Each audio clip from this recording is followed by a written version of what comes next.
Hey guys, in this video we're going to be upgrading these taillights, which are pretty much stock. I do have a mod on them, which I will show you. But we're going to be upgrading them to a smoked headlight by VLAND. And I did get these on Amazon for a pretty reasonable price. And I'm kind of excited to see how the smoked will look since the car is black. So let's go ahead and open this up. It doesn't weigh that much. It's about 9 pounds or something. So nicely packed and very well protected. So this is the style headlight it is, except it's the smoked one. I guess just kind of shows you what each part of the light does. Alright, so I'm pretty excited to see what the smoke is looking like. I'm a little worried that it's too dark, but so far I'm really liking it because I can see through it. Because in a lot of the pictures that were on the internet, it seemed like it was too dark. And they are pretty dark. We got pretty bright lights in this garage here. Let's go ahead and peel this top coat off here so we can see a little better. So the finish on it is pretty nice. Doesn't feel cheap or weird. But you guys maybe can see the reflector in there. So they are red, but because it's tinted, they're pretty, dark. So I wish it was a little less tinted maybe. Maybe in the sun it would be, a little bit more transparent. But yeah, it is pretty dark. But if I point straight at the light, you guys can see we got the red, I guess, parking lights here. And then this is all the brake light. Then our turn signal's down here, which is sequential, and our reverse light is way over here somewhere. So we'll go through the lighting here in a second, but it looks pretty good overall, honestly. So one of the things that I like about smoked lights is that whenever the light glows, especially like on darker cars, is that it almost looks like that the tail light doesn't exist and is part of the body. And then when the light is on, it kind of looks like it's just floating there on the body. So it's an interesting look. All right, so I'm going to cover this back up a little bit here so we don't scuff it up. And let's turning around here and look at the back side. Pretty generic looking. We do have a resistor here. Looks like 10 ohms, 50 watts. And it is plug and play. So all you got to do is just unplug your other headlight, the OEM one, and plug this one in. So it should be very simple. There's a nice foam pad here to seal it off. And the 3 bolts that come off.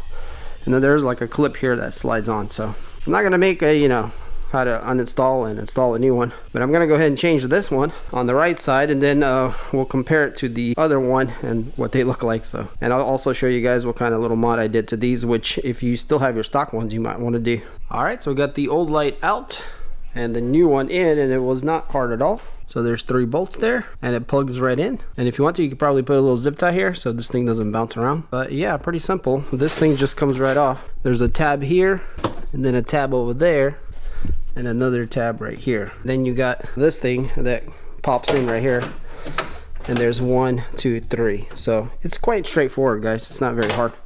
And we can see here how nicely it looks, kind of like OEM. Close the trunk. And I'm gonna go ahead and peel this off.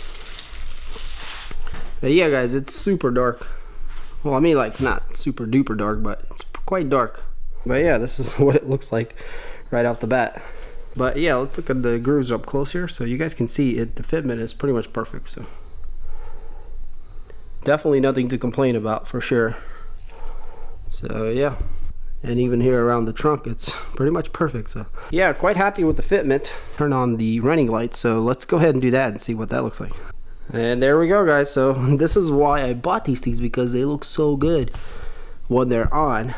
Being tinted, it really kind of like gives it a whole different kind of vibe. So yeah, really liking this look. They are pretty bright. Not super bright, I would say, though. Definitely not as bright as the stock. Let me see here. Yeah, the stocks are definitely brighter. Not by a lot, but a little bit. But I think because they're tinted, they're also kind of a little bit toned down. Yeah, the light seems to be pretty uniform around. You can see a little bit more on camera for some reason, that it looks like it's brighter in certain spots. But in real life, it's actually less noticeable and pretty clean looking. So if we go straight to the side, you can still kind of see it, which is good. And if I go way here, yeah, you can still kind of see it going, even from 45-degree angle from the back. So let me turn off the lights here. I do need to change one of my tag lights. It burned out. Super cool. I got the daytime running lights in the front running, also installed from Diode Dynamics. But yeah, super happy with this thing. Looking really nice. I just remembered that I totally forgot to show you guys the blinkers, but yeah, that's what it looks like. And you guys can see how sequential it is going from the inner to outer. So yeah, looks pretty good. They're definitely bright, or at least it seems like it, straight on like this. So Yeah, very nice. But the other thing I forgot to show you guys is the modification to this other light, which if you guys know that the blinkers usually, I think it was over here, yeah. So now the blinker goes to the running light, and you guys can see it's so much more cooler, you know, or more modern looking, I guess, than having a big yellow thing flash right there. So and this thing does come with its own resistor also, and it does, you know, prevent hyperflash. If you want to do a cheap mod, I think I only paid like $40 for this, or it's somewhere between $35 to $50 depending on where you get it. But I'm gonna leave you guys some links for this thing because it's a pretty good upgrade for the price to go from the yellow bulb to this pretty nice LED turn signal. But obviously no comparison here. I mean, this just looks so much more upgraded. So I'm gonna go ahead and change out my little bulb here, change the other light, and then we'll do a little bit of B-roll shooting with this car.